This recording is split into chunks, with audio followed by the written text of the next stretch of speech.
ఈ వీడియోలో మనం చందమామ 1952 జనవరిలో ప్రచురింపబడిన ఏబ్రాసికి పనెక్కువ కథ విందాం. నేపాల దేశంలో పూర్వం షేర్ షీర్ జంగు రాణా అనే గొప్ప జమీందారు ఉండేవాడు. ఆయన భూములలో నుంచి ఒక నది ప్రవహిస్తూ ఉండేది. ఆ నదిలో అనేక స్ఫటికపు లింగాలు కొట్టుకొచ్చేవి. నున్నగా అందంగా ఉన్న లింగాలన్నీ ఆయన ఏరించి జాగ్రత్త పెట్టేవాడు.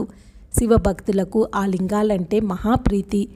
ఎక్కడెక్కడున్న శివభక్తులు ఆయన వద్దకు వెళ్ళి ఆశ్రయించి ఒక్కొక్క లింగం పట్టుకుపోయి దేవతార్చన పెట్టెలో పెట్టి పూజ చేసుకుంటూ ఉండేవారు.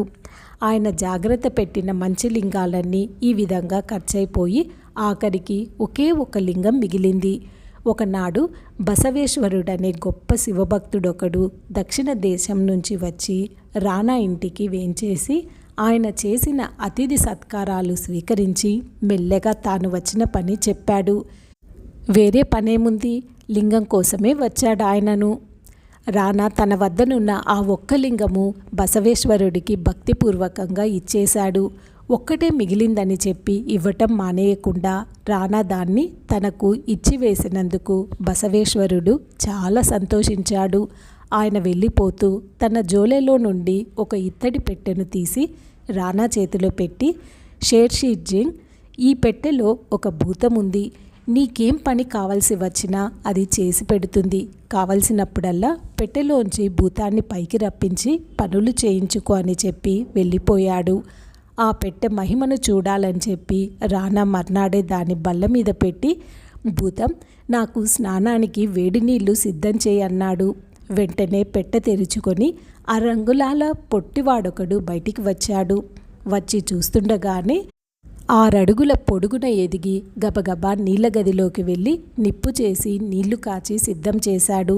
అంతా ఒక్క క్షణంలో జరిగిపోయింది. రాణాకు ఈ పద్ధతి బాగానే ఉందనిపించింది. ఆయన ప్రతి పని ఆ భూతం చేతనే చేయించుకోవటం మొదలెట్టాడు.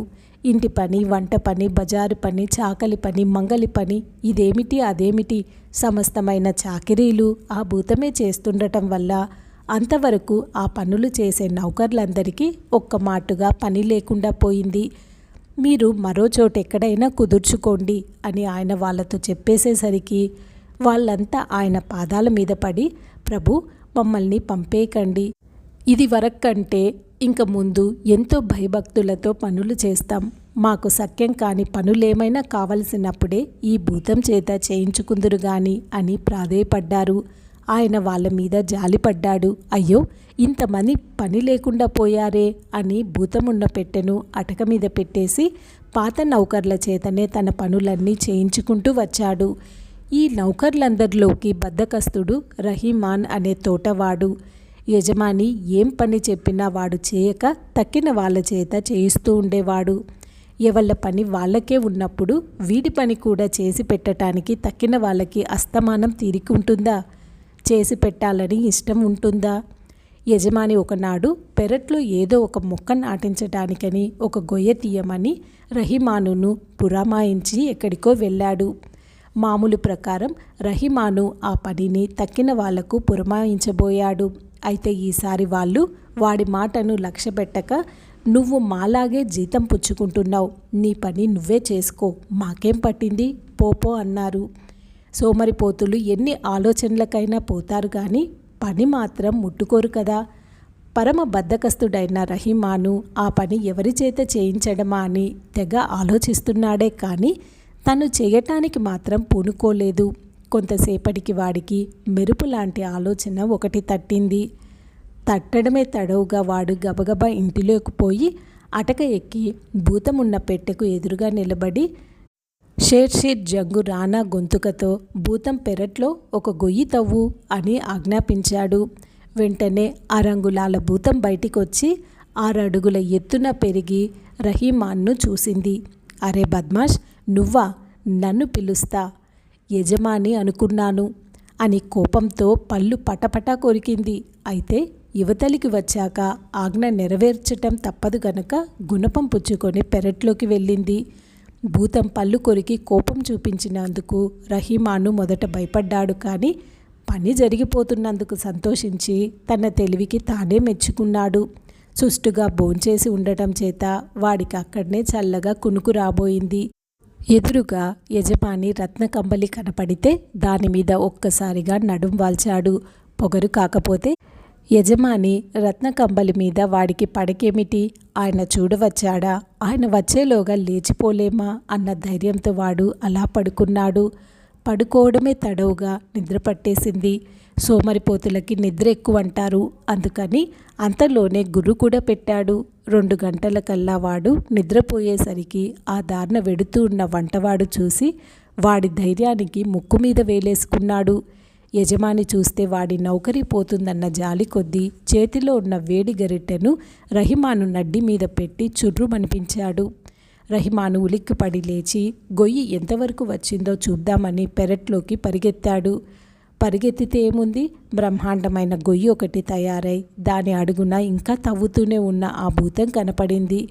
1 అడుగు లోతు గొయ్యి తీయమంటే సముద్రమంత గొయ్యి తీసావేమిటి? రానాగారి మేడ పునాదులకు కూడా దెబ్బ తగిలినట్లుందే. మేడ కూలి గోతిలో పడిపోతుందో ఏమో, ఆగు, ఇంక తవ్వకు అని అరిచాడు.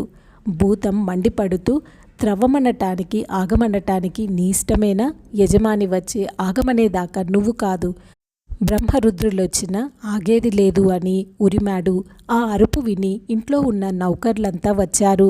మహాగుండంలాగా కనపడే ఆ గోతిని చూసి గుండె బాదుకున్నారు. 1 క్షణం ఆలస్యం చేసిన భవనమంతా ఆ గుండంలో కూలిపోతుంది. పరుగెత్తు, యజమాన్ని త్వరగా తీసుకురా అని వాళ్ళు రహీమాన్ను తరిమారు. అప్పుడే ఇంటికి తిరిగి వస్తున్నాడు రానా. గుండెలు కమ్ముకుంటూ పరిగెత్తుకొస్తున్న రహీమాను ఆయనకు ఎదురయ్యేసరికి ఏమిట్రా కంగారు అని అడిగాడు. అందుకు రహీమాను, మీ కొంప కూలిపోతుంది స్వామి, త్వరగా రండి అంటూ వెనక్కి పరిగెత్తాడు. రానా కూడా చెరచెర అడుగులు వేసి ఇంటికి చేరుకొని పాతాళం వరకు తవ్వి ఉన్న ఆ గొయ్యిని చూసి ఆశ్చర్యపోయాడు.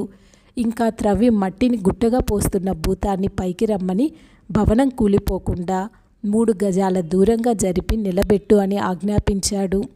భూతం ఆ ఆజ్ఞ నెరవేర్చి గోతి పక్కన ఏడుపు ముఖం పెట్టుకు నిలబడ్డ రహీమానుకేసి కొరకొర ఒక చూపు చూసి పెట్టెలో ప్రవేశించి తలుపు మూసుకుంది. నౌకర్ల వల్ల రానా సంగతి అంతా విన్నాడు. రహీమాన్ను పిలిచి, చూస్తావేమింకా, పార తీసుకొని గొయ్యి పూడ్చటం ప్రారంభించక అని హూంకరించాడు. రహీమాను గజగజ వణుకుతూ, అయ్య బాబోయ్, ఈ గొయ్యి పూడ్చటం నా తరం అవుతుందా, ఎన్నేళ్లు పడుతుందో అని గోల పెట్టాడు. పట్టని, కాస్త పని బద్దకించావు గనక నీకింతే శాస్తి. ఏ బ్రాసికి పనెక్కువంటారు పెద్దలు, తీసుకో పార అన్నాడు రానా. కిక్కురు మనకుండా రహీమాను పారపుచ్చుకొని పెద్ద పర్వతంలాగా పడి ఉన్న మట్టిని తీసి గొయ్యి పూడ్చడం ప్రారంభించాడు.